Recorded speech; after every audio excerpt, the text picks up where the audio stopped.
What is up, party animals? Welcome back to another video. Today in this one, we're going to learn how to make chiptune slash 8-bit music inside of FL Studio. So first things first, if you want to make 8-bit music, you kind of have to know a little bit of the history behind it. For example, like why is it even called 8-bit music at all? What does that even mean? So the whole chiptune 8-bit music genre comes from the very first video game consoles and computers and arcade machines and things like that, which were pretty much all using 8-bit processors. That's where you get the 8-bit thing from. So very early on, a lot of these systems actually used the CPU in order to create sounds and create music and stuff, but creating sound and music this way was actually very taxing on the CPU. So eventually most systems ended up adding a designated sound card that would take care of all the sound stuff. Each system kind of used a different type of sound card, so each console ended up having their own kind of distinct sound. But really the main thing that's important for you to know here is how these sound cards actually worked. Each sound card had really a limited number of voices that they could produce, meaning if a sound card only had 3 voices, only 3 sounds could play at a time. I believe the NES had 5 different voices, 2 for square waves, 1 for triangle, 1 for noise, and 1 for a PCM sample. But even though the NES had 5 voices, a lot of people say that the Commodore 64 was actually better, even though it only had 3 voices. And that's because you could make different sounds with each of those voices, whereas with the NES, each voice was only assigned to one specific sound. All this to say, when you're making chiptune music,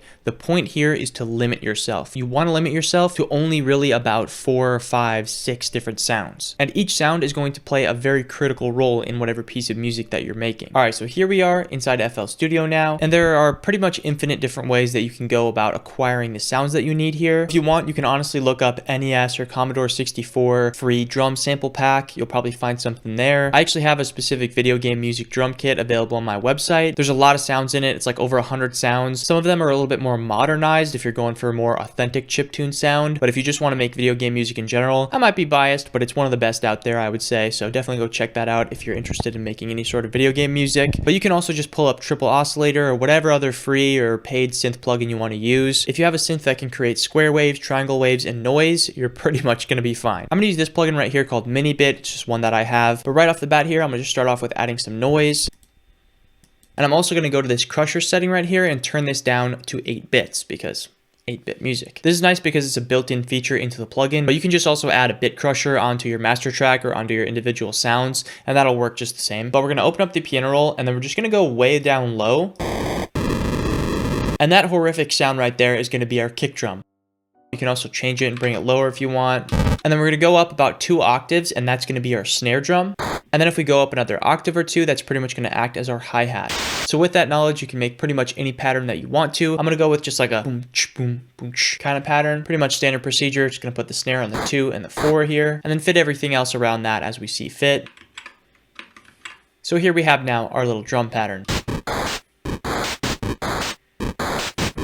I know it doesn't sound like much right now, but once we add in the other components, it's going to start sounding better. So now what we're going to do is just add a nice little bass line in there. I'm going to clone this instance of Minibit, and then I'm going to go to the oscillator and just change this to a triangle wave. In 8-bit slash chiptune music, the triangle wave is usually what acts as the bass line. Triangle wave is personally one of my favorite waveforms. Once you have a triangle wave, you can go into the piano roll and just go to whatever octave kind of feels right for it to be a bass sound. For example, up here in the 5s, it doesn't really sound like a bass, it sounds more like a lead or something. If we bring it into the 4s, it sounds much more like a bass. And honestly, you can even go lower if you want.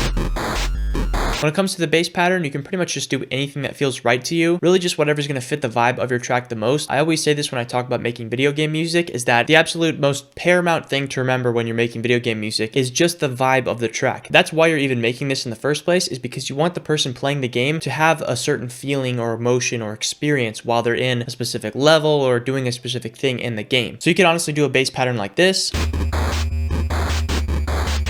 if that fits with what you're going for, or also something like this would work. There's endless possibilities, just whatever fits your track the best. I'm gonna go with this bass line right here, and now we're gonna move on to putting in a couple other waveforms in there. Also, when you're making this track, try to keep in mind how authentic or how accurate to a certain system you're making it. I am going with a little bit more of an NES style, where each voice has its own individual sound. I'm going to try to keep it as authentic as possible. If you want a little bit more of a modern, looser video game music tutorial, you can check out this one here. But if you are kind of staying true to the NES style, you're not really going to have a whole lot of chords and things like that. Because if you think about it, a chord, like a triad, is going to have 3 voices. So that's going to take up a lot of the sound card information to use 3 voices to make a chord. So I made this little pattern with the square wave. Right now we're just getting down the main idea. That's why it's only 2 bars, but we're going to flesh it out a little bit more later on. So the next thing I'm going to add is going to be a lead sound, and it's going to be using one of these pulse 25 or pulse 12.5 sounds. It's pretty much just a square wave with some pulse modulation. And with your lead sounds, you usually want to do longer notes, so something like this. So I came up with this little pattern right here.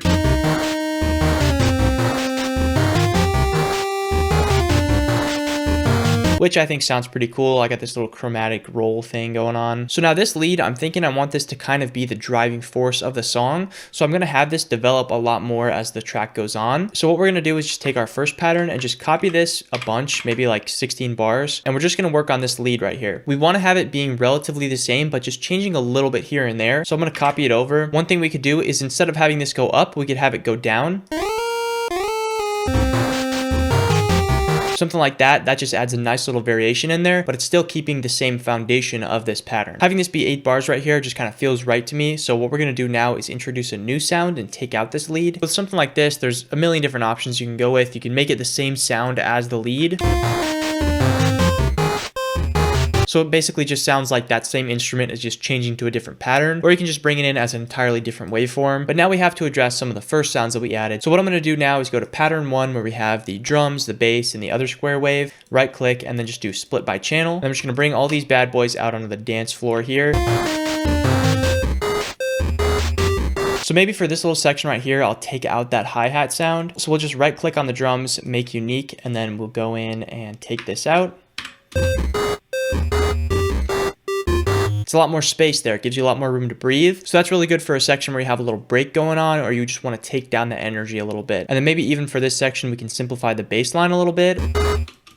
So if we want to stay in the authentic NES territory, we'd probably stop adding sounds here. Honestly, from this point forward, what you would do to make sure that your track doesn't get boring throughout the whole thing, you want to do essentially what I'm doing here, which is change up the bass pattern here, change up the drums there. That way, instead of adding new sounds, you're changing up the sounds that are already there. And when it comes to video game music in general, you want to have pretty much something changing every 4 to 8 bars. Because otherwise, if we just had this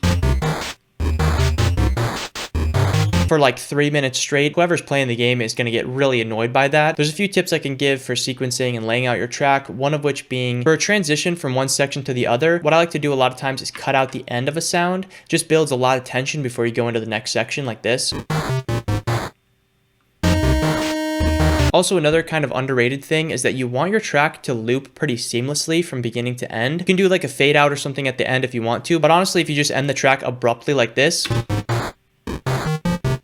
it loops seamlessly right back into the beginning, which is very important for video game music because let's say your track is 3 minutes long and a player in a game is on a specific level for like 20 minutes. Your track is going to have to loop a bunch of times over and it's got to sound seamless. And this kind of goes along with the first tip I gave, and honestly, it's a little bit more of a general tip, but when it comes to honestly any music in general, it's all about tension and release. That's why this sounds good when we do this.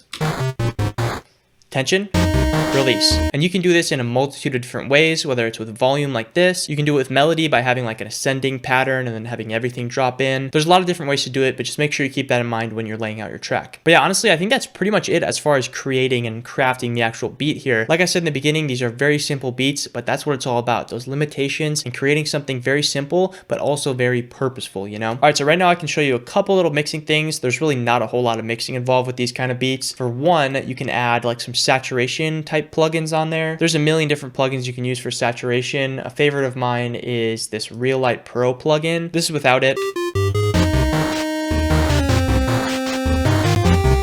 Just with it. It just kind of adds some of that warm analog-ness to your track. You could also, if you feel like it, add a little bit of reverb. Don't go crazy or anything, but just add like a slight bit of reverb. That'll just help everything sound not so dry and flat. But a lot of the really early video game tracks did really just sound flat and dry. At the end of the day, it's your track. Feel free to just go wild with whatever other effects you want to put on there. If it sounds good, it is good. You don't have to worry too much about being authentic or whatever. Alrighty, folks, that is pretty much going to do it for me in this video here today. I hope you guys enjoyed this one. These beats are really a lot of fun to make. Very simple, but there's just something so cool and nostalgic about them. Hopefully you learned something here today, and now you can go off and make your own chiptune style beats. If you are interested in video game music, definitely go check out my video game drum kit down in the description below. But other than that, I hope you all have a wonderful day, and I'll see you all next time.